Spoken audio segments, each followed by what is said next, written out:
अस्सलाम वालेकुम। Autonomic nervous system के अंदर हम सिंपैथेटिक नर्वस सिस्टम की फार्माकोलॉजी स्टार्ट करने जा रहे हैं। इसमें पहले हम बात करेंगे एड्रीनर्जिक एगोनिस्ट या सिंपैथोमाइमेटिक ड्रग्स की। इसको हम दो पार्ट्स में डिवाइड करेंगे। पार्ट वन में हम जो मेनली डिस्कशन करेंगे वो होगी neurotransmission at adrenergic neurons, different receptors involve in adrenergic system and the classification of sympathomimetic drugs.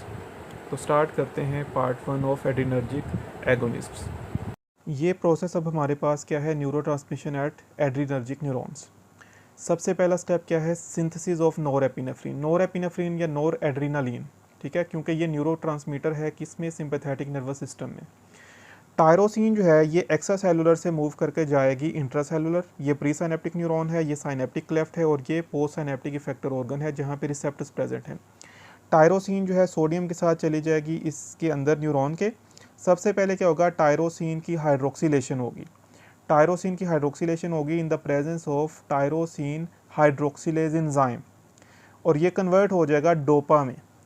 अब ये जो डोपा है इसकी होगी डी कार्बोक्सिलेशन और उसके लिए एक एंजाइम रिक्वायर्ड होता है डोपा डी कार्बोक्सिलेज और ये डोपा जो है ये कन्वर्ट हो जाएगा डोपामीन में। अब ये जो डोपामीन है ये चला जाएगा वेजिकल के अंदर। जैसे हमने लास्ट टाइम बात की थी कि ये जो वेजिकल है ये बेसिकली क्या करते हैं, इन न्यूरोट्रांसमीटर्स को डिग्रेड होने से बचाते हैं। तो डोपामीन चला गया इस वेजिकल के अंदर। अब इस वेजिकल के अंदर डोपामीन जब चला गया, यहाँ पे जाके इसकी जो है डोपामीन की दोबारा से हाइड्रोक्सिलेशन होगी और वो किस एंजाइम की वजह से होगी, डोपामीन बीटा हाइड्रोक्सिलेज की मौजूदगी में। अब डोपामीन कन्वर्ट हो जाएगा नोरेपिनेफ्रिन में। तो अब यहाँ पे आप ये बात याद रखनी है कि जो नोरेपिनेफ्रिन की सिंथेसिस है वो इस वेजिकल के अंदर हो रही है। तो ये क्या हो रहा है, पहले सिंथेसिस हुई, उसके बाद साथ उसका स्टोरेज आ गया। स्टोरेज का पर्पज़ क्या है, उसको डिग्रेडेशन से बचाना, उसको स्टेबल रखना। उसके बाद क्या होगा कि जब यहाँ से एक्शन पोटेंशियल आएगा यहाँ पे, तो कैल्शियम चैनल ओपन हो जाएंगे, कैल्शियम सेल के अंदर आएगा। इसकी जो मेम्ब्रेन है ये वेजिकल की, ये और हमारी जो न्यूरॉन है उसकी मेम्ब्रेन आपस में फ्यूज़ होंगी। फ्यूज़ होने के बाद क्या है, ये जो नोरेपिनेफ्रिन है वो यहाँ से रिलीज़ हो जाएगा। रिलीज़ होकर कहाँ पर आ गया, साइनेप्टिक क्लेफ्ट में।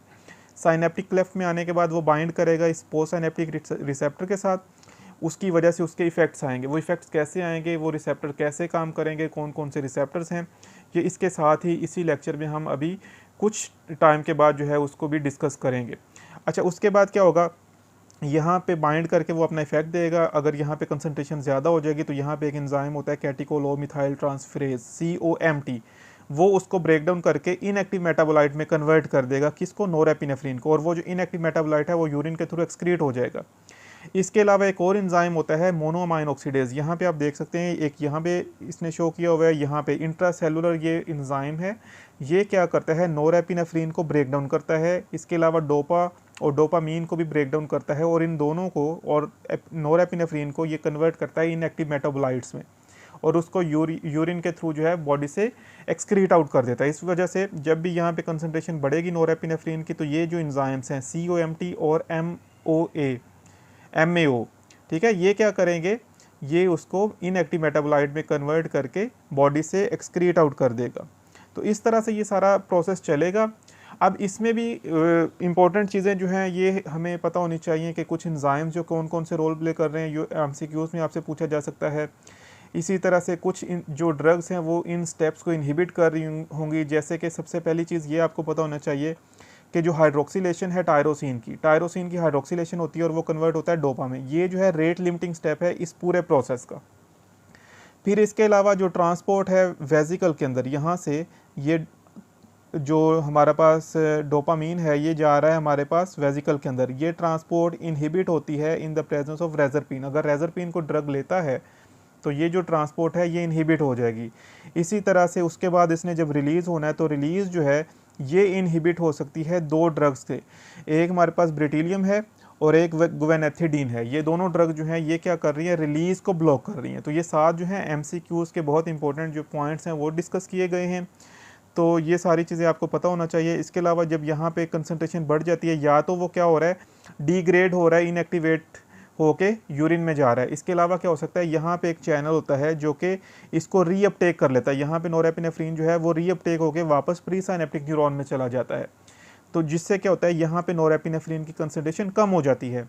लेकिन कुछ ड्रग्स ऐसी हैं जैसे कोकेन और इमिप्रामीन है, ये कोकेन और इमिप्रामीन जो है बेसिकली एंटी डिप्रेसेंट है। ये ड्रग्स क्या करती हैं, इस रीअपटेक जो चैनल है इसको ब्लॉक कर देती हैं। जब ये ब्लॉक हो जाता है तो यहाँ से रीअपटेक नहीं होती, तो रीअपटेक जो है वो इनहिबिट हो सकती है इनकी वजह से। जब रीअपटेक नहीं होगी तो यहाँ पे नोरेपिनेफ्रिन की कंसंट्रेशन इंक्रीज हो जाएगी। तो ये सारा जो प्रोसेस है न्यूरोट्रांसमिशन एट एड्रिनर्जिक न्यूरॉन्स, ये आपको पता होना चाहिए। फिर यहाँ पे एक और इम्पोर्टेंट चीज़ जो हम आगे चल कर डिस्कस करेंगे वो ये है कि यहाँ पे कुछ रिसेप्टर हैं जिसको हम अल्फ़ा 2 बोलते हैं। ये अल्फ़ा 2 रिसेप्टर जो है प्री साइनेप्टिक न्यूरॉन के ऊपर प्रेजेंट है। जब भी यहाँ पे नोरेपिनेफ्रिन की कंसंट्रेशन बढ़ेगी तो वो यहाँ पे बाइंड होगा। ये जब बाइंड होगा ये रिसेप्टर एक्टिवेट होकर क्या करेगा, ये जो रिलीज़ है इसको इनहिबिट करवा देगा। जब यहाँ पे ज़्यादा थी नोरेपिनेफ्रिन की कंसंट्रेशन, ये वाला रिसेप्टर एक्टिवेट हुआ। ये कौन सा रिसेप्टर है, अल्फ़ा 2, ये आपने याद रखना है। अल्फ़ा 2 जब एक्टिवेट होगा तो ये रिलीज ऑफ नोरेपिनेफ्रिन को कम कर देगा, तो यहाँ पे कंसंट्रेशन जो है नोरेपिनेफ्रिन की वो कम हो जाएगी। तो इस तरह से ये सारा प्रोसेस जो है वो काम करेगा। अब हमें ये देखना है कि कौन कौन से रिसेप्टर्स हैं जिनके ऊपर हमारी ड्रग्स बाइंड करेंगी, उन रिसेप्टर्स की क्लासिफिकेशन क्या है, उन रिसेप्टर्स की लोकेशन क्या है, उन रिसेप्टर्स का मोड ऑफ एक्शन क्या है। एड्रिनर्जिक रिसेप्टर्स जो हैं जिनको हम एड्रीनोसेप्टर्स भी बोलते हैं, इसको हम मेनली क्लासीफाई करते हैं दो कैटेगरीज में। एक हमारे पास होते हैं अल्फ़ा रिसेप्टर्स और दूसरे होते हैं बीटा रिसेप्टर्स। अब अल्फ़ा और बीटा को हम फर्दर सब क्लासीफाई करते हैं अल्फ़ा 1 अल्फ़ा 2 में, और बीटा को हम क्लासीफाई करते हैं बीटा 1 बीटा 2 और बीटा 3 में। अब हमें क्या पता होना चाहिए इसके अंदर कि ये जो रिसेप्टर्स हैं इनकी लोकेशन क्या है और उसके बाद इनका जो मोड ऑफ एक्शन है वो क्या है, कि किस मैकेनिज़्म के थ्रू ये काम करते हैं। अब देखें अल्फ़ा 1 जो हैं ये हमारे पास मेनली प्रेजेंट होते हैं जो हमारे पास इफेक्टर सेल्स हैं, पोस्ट साइनेप्टिक इफेक्टर ऑर्गन वहाँ पे, इसके अलावा स्मूथ मसल्स पे। पोस्ट साइनेप्टिक हमारे पास इफेक्टर ऑर्गन हैं, स्मूथ मसल्स हैं, ठीक है। इसके अलावा हमारे पास जो है अल्फ़ा 2 जो हैं ये मेनली प्रेजेंट है हमारे पास प्री साइनेप्टिक नर्व टर्मिनल्स के ऊपर।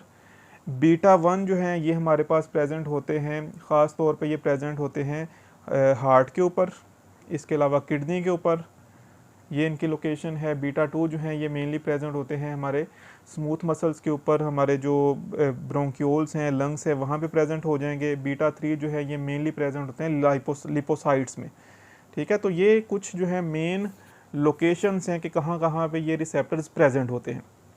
अब देखें अल्फ़ा 1 और अल्फ़ा 2 जो है ये एक जनरलाइज क्लास है, किसके अंदर आ रही है, अल्फ़ा रिसेप्टर्स के अंदर। इनकी फर्दर भी सब डिवीजन्स होती हैं अल्फ़ा की। अल्फ़ा 1 जो है alpha 1A alpha 1B alpha 1C alpha 1A alpha 1B alpha 1C alpha 1D, इसी तरह से alpha 2A alpha 2B alpha 2C और अल्फ़ा 2D, ये डिफरेंट इसकी सब क्लासिफिकेशंस होंगी अल्फ़ा रिसेप्टर्स की। अब देखें अल्फ़ा के अंदर अल्फ़ा 1 है, अल्फ़ा 2 है, अल्फ़ा 1 के अंदर फर्दर उसकी सब डिवीजन्स हैं, अल्फ़ा 2 की सब डिवीजन्स हैं।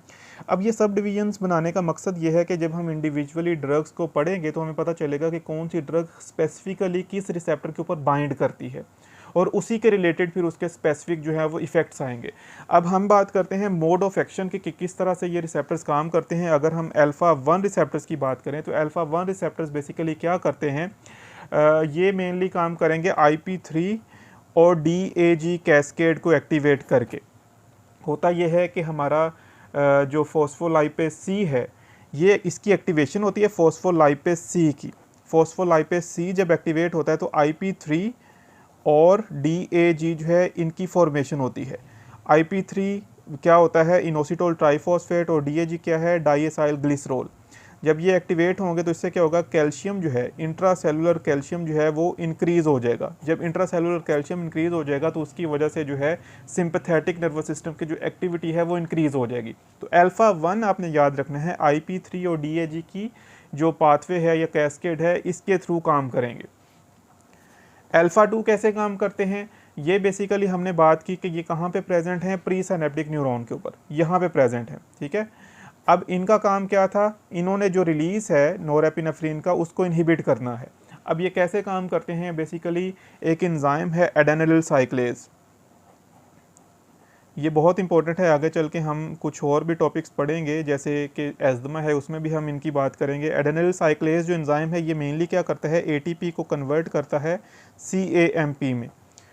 ठीक है, सीएएमपी में सीएएमपी होगा तो ये जो हमारे पास नोरेपिनेफ्रीन जो है ये रिलीज़ होता है। लेकिन अल्फ़ा 2 क्या कर रहा है, इनहिबिट कर देता है एडेनिल साइक्लेज को। ये इनहिबिट हो जाएगा तो एटीपी जो है वो सीएएमपी में कन्वर्ट नहीं होगा, ये कन्वर्जन नहीं होगी, तो इसका जो रिलीज़ है नोरेपिनेफ्रीन का वो इनहिबिट हो जाएगा।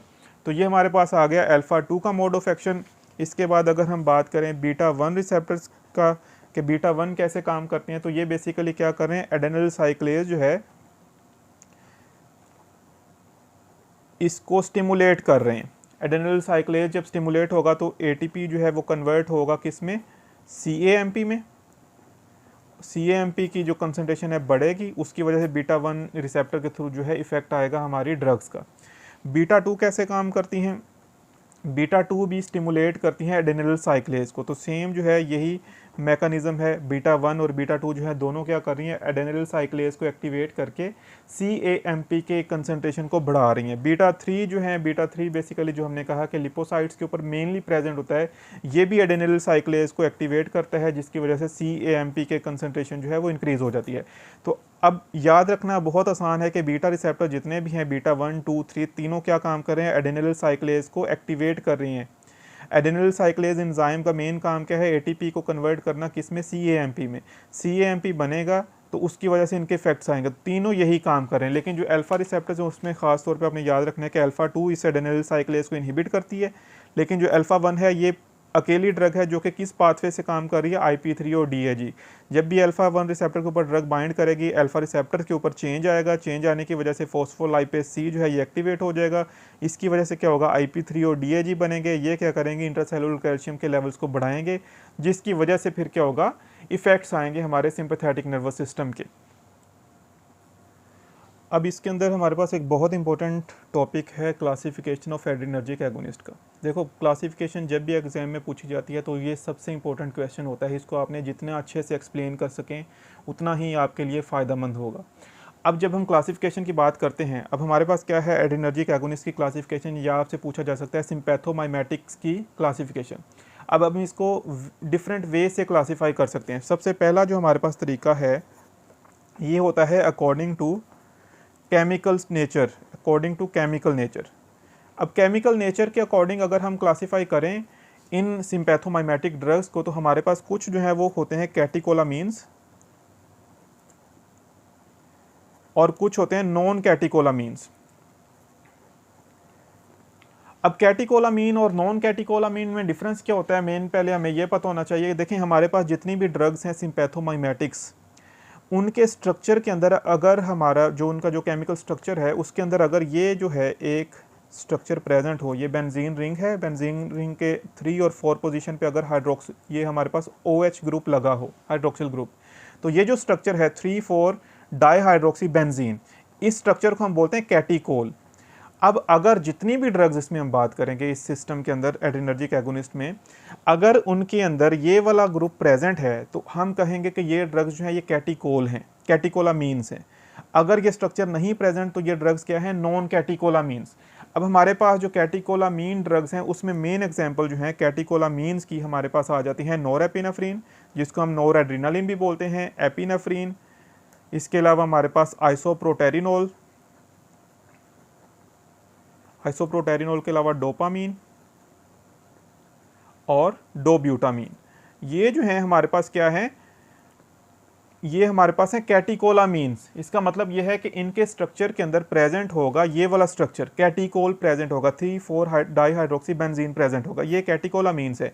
अब नॉन कैटिकोलामीन्स कौन सी ड्रग्स है हमारे पास, इसमें खास तौर पे आ जाता है फिनाइलेफ्रीन। ये आप कहीं से भी देख सकते हैं, आपको मेन जो है वो डिफरेंस का पता होना चाहिए कि कैटिकोलामीन्स और नॉन कैटिकोलामीन्स जो हैं इनमें डिफरेंस क्या है। इसमें फिनाइलेफ्रीन है, एफिड्रीन है। जैसे हमने कहा ना कि हम डिफरेंट वे से इसको क्लासीफाई करते हैं, तो इन ड्रग्स को हम डिफरेंट वे से क्लासीफाई करके देखेंगे कि और कहाँ कहाँ पे ये ड्रग्स आती हैं। तो इनके अलावा और भी इसमें ड्रग्स हैं जो आपको मैं आपके साथ एक इसकी जो है बहुत एक्सटेंसिव एक क्लासीफिकेशन है ट्रिक्स के साथ, वो आपके साथ शेयर कर दूंगा, वो आपको मिल जाएगी। अब पहला डिफरेंस हो गया हमारे पास इस स्ट्रक्चर का कि अगर ये स्ट्रक्चर प्रेजेंट है तो इसका मतलब है कैटिकोलामीन है, अगर नहीं प्रेजेंट तो इसका मतलब है नॉन कैटिकोलामीन है। दूसरी इंपॉर्टेंट बात यह है कि जो कैटिकोलामीन्स हैं, अब अगर हम इन दोनों के मज़ीद अगर डिफरेंस की बात करें कि कैटिकोलामीन्स है, यहाँ पे नॉन कैटिकोलामीन्स है। कैटिकोलामीन्स जो है ये इनकी पोटेंसी जो है इससे हाई होती है, हाई पोटेंसी होती है, ठीक है, इनकी पोटेंसी लो होती है। इसके अलावा हमारे पास जो कैटिकोलामीन्स हैं ये रैपिडली इनएक्टिवेट हो जाते हैं। इसकी रीज़न ये होती है रैपिडली इनएक्टिवेट, इसकी रीज़न यह है, हमने बात की थी इससे पहले कि इंजाइम्स हैं, एक है हमारे पास कैटिकोलोमिथाइल ट्रांसफेरेज और एक होता है मोनोअमाइन ऑक्सीडेज। ये जो कैटिकोलामीन्स हैं ये वाले ड्रग्स जो हैं ये बहुत आसान टारगेट होते हैं हमारे इन इंजाइम से, तो ये इंजाइम्स फ़ौरन से इन ड्रग्स को क्या करती हैं, इनएक्टिवेट कर देती हैं, लेकिन ये जल्दी इनएक्टिवेट नहीं होती। तो इसका क्या मतलब है, अगर ये रैपिडली इनएक्टिवेट हो रही है तो इसका जो इन ड्रग्स का जो ड्यूरेशन ऑफ एक्शन है वो कम होगा, और ये जो ड्रग्स हैं नॉन कैटिकोलामीन्स अगर ये जल्दी इनएक्टिवेट नहीं हो रही तो इसका मतलब है इनका जो ड्यूरेशन ऑफ एक्शन है वो ज़्यादा होगा, ठीक है। इसके बाद क्या है, जो कैटिकोलामीन्स होते हैं ये पोलर ड्रग्स होती हैं और ये नॉन पोलर्स होती हैं। पोलर हैं तो इसका मतलब है ये CNS में नहीं जाएंगी, ब्लड ब्रेन बैरियर को क्रॉस नहीं करेंगी आसानी से, लेकिन ये जो है CNS में चली जाएंगी, तो इनके CNS के रिलेटेड बहुत कम इफेक्ट्स आएंगे, इनके जो CNS रिलेटेड इफेक्ट्स हैं वो बहुत ज़्यादा होंगे। तो ये एक हमारे पास तरीका है इनको क्लासीफाई करने का। किस बेस पे हम कर रहे हैं classify, according to chemical nature, ठीक है। उसमें हमें डिफरेंस पता होना चाहिए कैटिकोलामीन्स और नॉन कैटिकोलामीन्स का ख़ास तौर पर। अब इसके बाद हम सेकंड जो हमारे पास इसमें मेथड है इसको क्लासिफाई करने का, वो हमारे पास होता है according to mechanism of action. Second इसमें क्या है, according to mechanism of action. अब मैकेनिज्म ऑफ एक्शन की बेस पे हम कैसे क्लासिफाई कर सकते हैं, कुछ जो है वो डायरेक्टली एक्टिंग एगोनिस्ट हैं,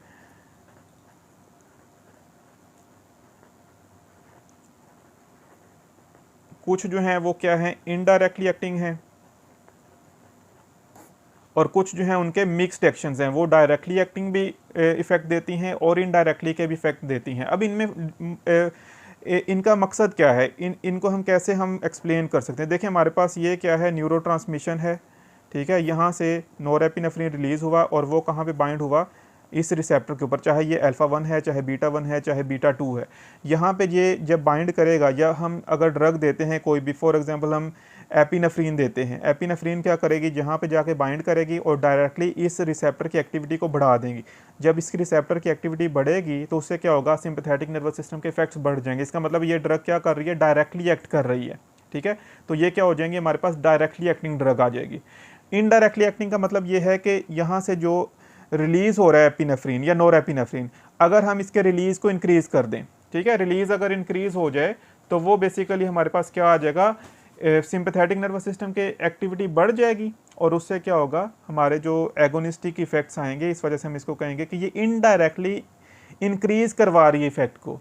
और कुछ ऐसी ड्रग्स होंगी जो मिक्स्ड एक्शंस हैं, वो क्या करेंगी, डायरेक्टली भी इस रिसेप्टर पे एक्ट करेंगी और इनडायरेक्टली एक्ट करके रिलीज को भी इंक्रीज करवा देंगी, जिससे क्या होगा, हमारे एगोनिस्टिक इफेक्ट्स आएंगे, सिंपैथेटिक नर्वस सिस्टम की एक्टिविटी बढ़ जाएगी। अब अगर इसमें हम एग्जांपल्स की बात करें तो डायरेक्टली एक्टिंग जो ड्रग्स है उसमें हमारे पास मेनली जो है एपिनेफ्रीन, नोरेपिनेफ्रीन, आइसोप्रोटेरिनोल है, एल्ब्यूटिरोल है, टर्ब्यूटालिन है, ये जो है ये हमारे पास क्या है, डायरेक्टली एक्टिंग ड्रग्स हैं। इनडायरेक्टली एक्टिंग ड्रग्स में हमारे पास एम्फीटामीन है, टायरामीन है, और मिक्स्ड एक्शन में हमारे पास डोपामीन है, एफिड्रीन है, मेथेम्फिटामीन है। ये सारी ड्रग्स जो हैं आप इनको पॉइंट वाइज जो है ये लिख लेना ताकि आपको भूलें ना, और मैं ख़ुद भी जो है ना आपको ये इसी जो लेक्चर है इसके साथ मैं आपको डिस्क्रिप्शन में ये जो नोट्स हैं इसके ये भी प्रोवाइड कर दूंगा।